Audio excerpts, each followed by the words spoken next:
میں یہ عرض کرنا چاہوں گا، سیدنا یعقوب علیہ السلام جس وقت آپ کو بیٹوں نے آ کر کہا کہ ہمارے بھائی کو بھیڑیا کھا گیا ہے، وہ ساتھ انہوں نے یہ کیا، روایات میں یہ ملتا ہے، تمام مفسرین نے ذکر کیا کہ وہ ایک بھیڑیا بھی ساتھ لے آئے، اس کو منہ کو خون لگایا اور حضرت یوسف علیہ السلام کا کرتا اتار کے اس کو بھی خون لگا لیا۔ جس وقت یعقوب علیہ السلام کی خدمت میں وہ کرتا پیش کیا تو آپ نے دیکھ کر فرمایا بھیڑیا بہت سمجھدار ہے کہ اس نے انسان کو تو نگل لیا، کھا گیا، حضرت یوسف علیہ السلام کو نقصان پہنچایا، لیکن کرتے کو اس نے کچھ نہیں کہا کہ کرتا صحیح سالم ہے، وہ کہیں سے پھٹا ہوا نہ تھا۔ پھر اللہ تعالیٰ نے یہ مہربانی فرمائی کہ حضرت یعقوب علیہ السلام نے اس بھیڑیے سے کلام کیا، اس سے پوچھا کہ بتا واقعی تو نے میرے بیٹے کو نگلا ہے، نقصان پہنچایا ہے؟ تو اللہ تعالیٰ نے اس کو زبان عطا فرمائی، وہ عرض کرتا ہے میں اللہ کی قسم اٹھا کر کہتا ہوں میں نے آج تک آپ کے بیٹے کو دیکھا نہیں، اور لیکن دوسری بات یہ بھی ہے کہ اللہ تبارک و تعالیٰ نے ہم پر یہ حرام کر دیا ہے کہ ہم انبیاء کے اجسام کو نقصان پہنچائیں۔ آپ کا بیٹا جس نے آنے والے وقت میں اظہار نبوت کرنا ہے، جس کی جبین میں نور نبوت ہے، ہم اس پر یہ کیسے نقصان پہنچا سکتے ہیں؟ تو حضرت یعقوب علیہ السلام اس سے پوچھتے ہیں تو پھر یہ تجھے لے کے کیسے آئے، تو یہاں کیسے آ گیا؟ تو وہ کہنے لگا میں تو اپنے رشتہ داروں سے یہاں ملنے کے لیے آیا تھا کہ آپ کے بیٹوں نے مجھے پکڑ کے آپ کی خدمت میں پیش کر دیا اور ساتھ یہ الزام لگا دیا ہے کہ میں نے حضرت یوسف علیہ السلام کو نقصان پہنچایا۔ اب ہمارے ہاں ایک سوال اور بڑی شد و مت کے ساتھ اٹھایا جاتا ہے کہ حضرت سیدنا یعقوب علیہ السلام کو حضرت یوسف علیہ السلام کی حیات کا علم تھا یا نہیں؟ اس لیے کہ ہم اگر دیکھیں تو سیدنا یعقوب علیہ السلام کی حیات کی سب سے بڑی آزمائش یہ ہے۔ ٹھیک، تو اس بارے میں قرآن عزیز کی تقریباً 9 آیات اس وقت میرے ذہن میں ہے، میں ایک آیت پڑھ دیتا ہوں جیسے ڈاکٹر صاحب نے پڑھی۔ قرآن عزیز کہتا ہے جب حضرت سیدنا یوسف علیہ السلام نے خواب دیکھا تو اس کی تعبیر میں حضرت یعقوب علیہ السلام فرماتے ہیں وَكَذَلِكَ يَجْتَبِيكَ رَبُّكَ وَيُعَلِّمُكَ مِن تَأْوِيلِ الْأَحَادِيثِ، یہ جو خواب تم نے دیکھا ہے بیٹا، اس کی تعبیر یہ ہے کہ آپ کا رب آپ کو منتخب فرمائے گا اور تعویل حدیث عطا فرمائے گا۔ یعنی تعبیر حضرت یعقوب علیہ السلام خود بیان فرما رہے ہیں کہ اللہ آپ کو خاص مرتبہ دینے والا ہے۔ اگر خاص مرتبہ دینے کا حضرت یعقوب علیہ السلام کو معلوم ہے تو کس طرح دیا جائے گا وہ بھی حضرت یعقوب علیہ السلام کو معلوم ہوگا، اور جب تک آپ کی نگاہ خود وہ خاص مرتبہ دیکھ نہ لے تو یہ کیسے ہو سکتا ہے؟ تعبیر تو بیان فرما دی لیکن ابھی حضرت یعقوب علیہ السلام کے سامنے وہ تعبیر ظاہر ہوئی نہیں تو ہم کہیں کہ آپ کو علم ہی نہیں تھا،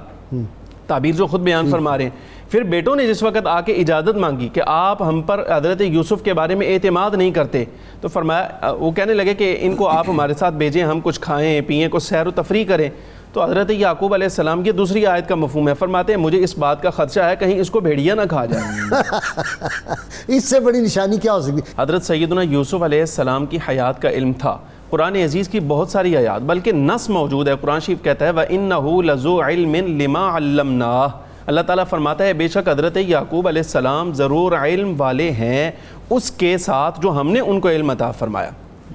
حضرت امام راضی رحمۃ اللہ علیہ اس کی تفسیر میں لکھتے ہیں، فرماتے ہیں ان مالک مصر ہوا والدہ یوسف علیہ السلام، اس آیت کا مطلب یہ ہے یہاں جس علم کی طرف اللہ اشارہ فرما رہا ہے وہ دراصل حضرت یعقوب علیہ السلام کے لیے یہ باور کرانا ہے دنیا کو کہ انہیں معلوم ہے کہ اس وقت ملک مصر کا جو والی ہے وہ ان کا بیٹا حضرت یوسف علیہ السلام ہی ہے۔ اچھا، اب یہ قرآن شریف کی نص آ گئی تو اس پر ہمارے بعض احباب ایسے ہیں جو اپنے آپ کو عقل کل سمجھتے ہوئے وہ کہتے ہیں کہ اگر معلوم تھا حیات ہیں تو پھر رونے کا سبب کیا تھا، پریشانی کا سبب کیا تھا، یاد کرنے کے اسباب کیا تھے؟ تو میں کہتا ہوں چلیں اگر آپ کی عقل اس بات تک آپ کو لے آتی ہے تو ایک سوال کا جواب ہمیں بھی دیا جائے۔ ہم برسبیل تنزل تسلیم کر لیتے ہیں کہ حضرت یعقوب علیہ السلام کو پتہ نہیں تھا کہ حضرت یوسف علیہ السلام حیات ہیں، ٹھیک ہے،